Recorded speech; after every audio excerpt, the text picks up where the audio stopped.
Hi everybody, welcome to Bestseller TV. I'm Taryn Winter Brill. We're here with Jo Hausman. She's the author of Go For It, A Woman's Guide to Perseverance. It's wonderful to have you with us. Thank you, Taryn. It's great to be here. So first off, I love the title, all in caps, exclamation point, go for it. There's a lot of gusto, so it just gets you into the mood and into the groove, and you're excited to get into it.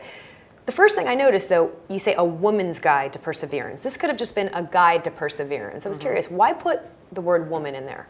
Well, when I decided to do the book, I was talking to my publisher, and he said, you know, this is about your story. Because when I was first going to do it, it was about my late husband and all the struggles we had to go through with his terminal illness and with him being a veteran. As I told him more about what I went through in my life, he goes, I think you really need to write a story about that. And you really need to gear it toward women.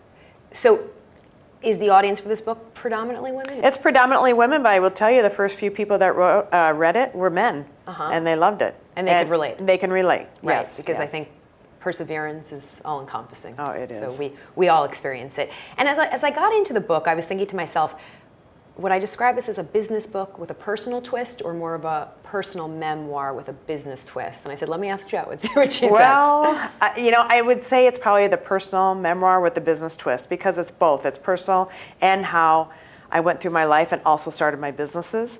So yeah, I would do personal memoir with the business twist. Okay, so tell everybody a little bit about your background because this book is written from such a personal standpoint, which was a very difficult process, I would imagine. It was. It was probably one of the hardest things, you know, I've ever done.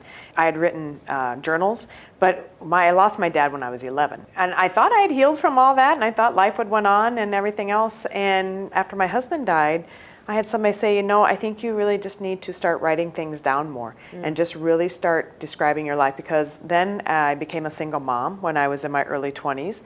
And I was a single mom for years until I met my wonderful late husband. And then we married, and I thought life was good, you know, we're going to go on, and life was good. Well, unfortunately, then he passed away in 2010. I'm so sorry. And thank you. And then I was like, well, now what do I do? And the same thing, what happened is my son graduated in May. Well, then he had major surgery in June. My husband died in July, and then Cody went off to college in August. Right. So then I'm working at home. I have my own business. It's going great. And then all of a sudden I find myself alone, and I'm like, well, now what do I do? You know what? Where's the next steps? And so it's really talking about finding yourself and finding your inner energy to go on with life.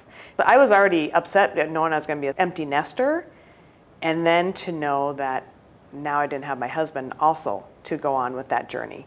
So it really is that's the book, and then how I have accomplished things since his passing. What we wanted to accomplish together, I've been able to do by myself.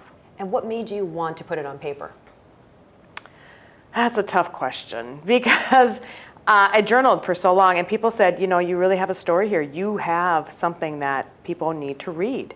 So I just started journaling. I really did. And then I was introduced to this publisher, and it felt right. And I was like, you know what? I'm just going to go for it. And here's the book. All right, here it is. So I'd like to get into some of the nuggets of perseverance you can share with us without giving it all away. But there were a couple things that were just really powerful as I got through the book, Jo. The first is your son Cody writes the foreword. And it's just it's emotional, it's powerful, it's raw. It is. I was curious, did you ask him to do that? Did he offer it? How did that come about? Yeah, so I had asked him. I actually had him started writing some of the chapters in the book with me, but a lot of that, he was so young when all that was going on that he really wasn't able to give a good insight into it. So we decided to have him write the foreword, and then he just bammed it out. He was wonderful. Yeah. And that just worked. It does. Because I was like, I don't really want to write the foreword. I wasn't sure, so I said, and he just, he blew it out of the ballpark. What was your reaction when you read it? I was in tears. Yeah. Yeah, No, because I can it's always imagine. different getting a kid's perspective. Sure. And he's a young man now, but I mean, at that point, he was a kid, you know.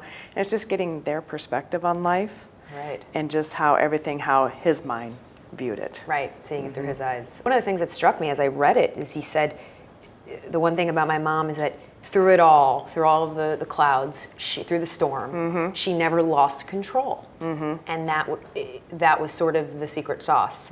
What do you attribute that to?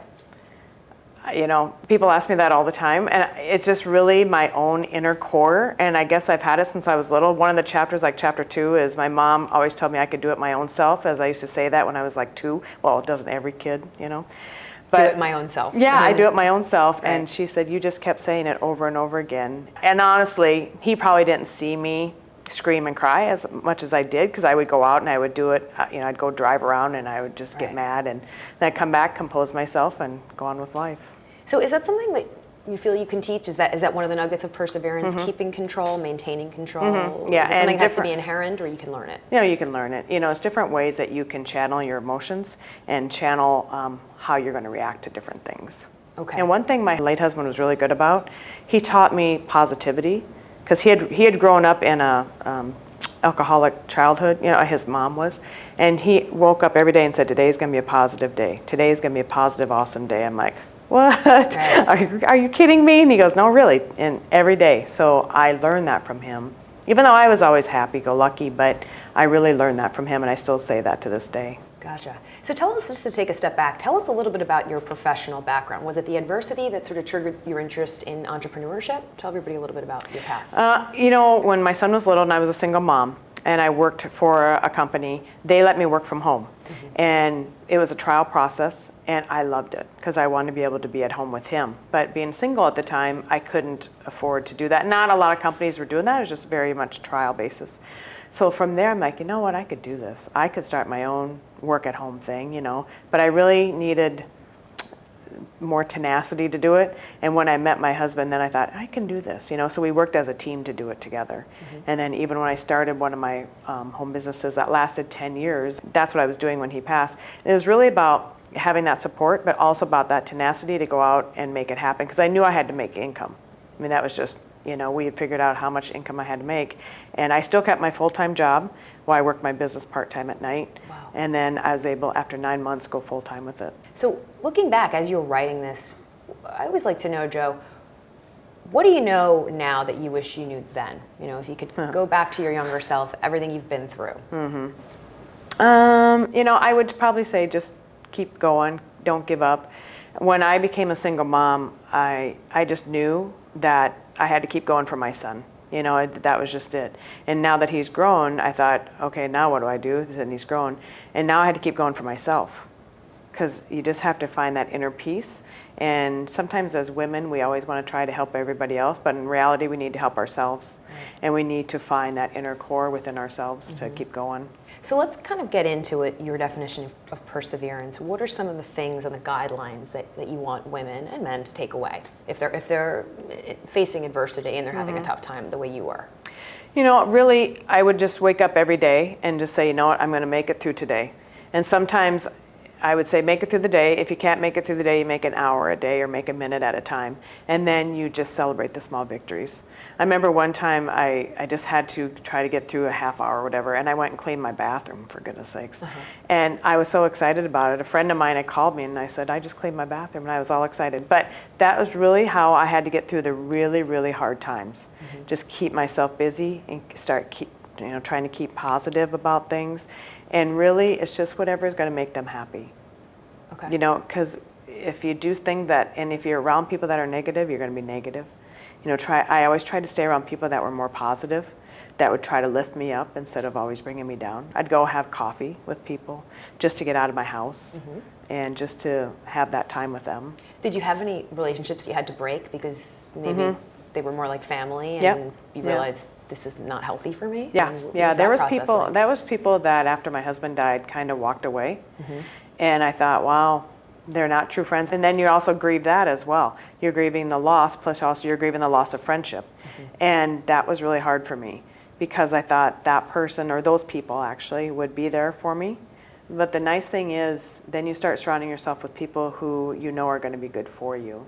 And once you remove the negative, the positive will come into your life. Right. I imagine that's a difficult thing, just because you've lost your personal relationships in different capacities, your husband, your friends, and you're sort of starting over. You talk in the book of something called My Why, which I like the sound of that. So tell everybody, what is my why and what's your why? Well, my why is I really want to be able to help people who are going through the same experience I did. And really, again, the book was really supposed to be focused around, losing my husband and with his terminal illness. But In all reality, I go out and I speak about perseverance, and I really speak to people that you really have to go out there and, again, remove yourself from the negative. But people love drama. I don't like drama. I walk away from drama, and I will do whatever I have to walk away. I always say, save the drama for your mama. Exactly. Oh, that's a good saying. That's my motto. And it drives me crazy. So if I notice right away they're going to be drama, I walk away from them. That's great. Yeah. And then people go, well, why aren't you with them? I said, there's drama and I'm not dealing with it. Yeah. Which is why I feel like drama's more, we're in the minority. I feel like you said, most people exactly. I don't know why it is. It's just. I don't either, but it drives me crazy. Yeah, it makes them feel better about themselves. Exactly. I guess. And I think if you're putting other people down, it's really a negative reflection on you. Right. And it's really a negative reflection on what you don't like about yourself. You talked, Jo, about communication and vulnerability. Mm-hmm. So what was your advice in that capacity? The publisher said, you have to put this out on social media. I said, there's no way. Right. I do not want anybody knowing I wrote this book, and they're like, well, you have to. This is how we do this, you know. And so I paced my floor for 2 hours because I didn't share, a lot of the stuff that happened in there. I mean, my close personal friends knew and my family knew, but not everybody knew. And so that was really hard for me, but yet it was the best healing I'd ever had. Right. Knowing I'd written it and then it got it out there, and it's an inner peace that now that I can go out and share that, because so many people have come up to me afterwards and have talked to me about their personal experiences and how they're thanking me for writing the book, because now that's how they've went through life, What's that like for you, hearing other people's experiences? I wouldn't say it's rewarding, but I'm glad they feel comfortable, come and talk to me, because I want to be able to help them. Right. And I want to be able to get them through the hard times. And most people don't come to me for counseling. They come to me for maybe just a little bit of guidance, maybe little tidbits of information. And I always tell everybody, you're stronger than what you give yourself credit for. So you can do this and you can move forward through it. What do you say to someone who's just saying, Jo, I'm just not as strong as you? They say that a lot. How do you combat it? What do you say? And then I just tell them, I said, what makes you feel happy? What makes you feel good about yourself? Then do that. If it's your kids, if it's your family, if it's your friends, if it's bowling, whatever it is. All that said, Jo, what have you learned from this process, from writing the book, maybe from others that have shared their story with you?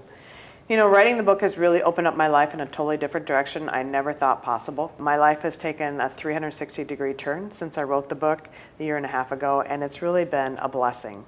And it's been a blessing for me to be able to go out and give support to others, but also I've been able to go start other ventures, and I've really been able to go help people in other ways. My world has just opened up so much from writing a book. It's incredible. It's such a powerful story, and I said from the get-go, it's so personal. So you really feel it deep down. So bravo, because it's not an easy. Right. It was hard. Yeah, it was hard to do, and my son was the only one who knew I was writing it.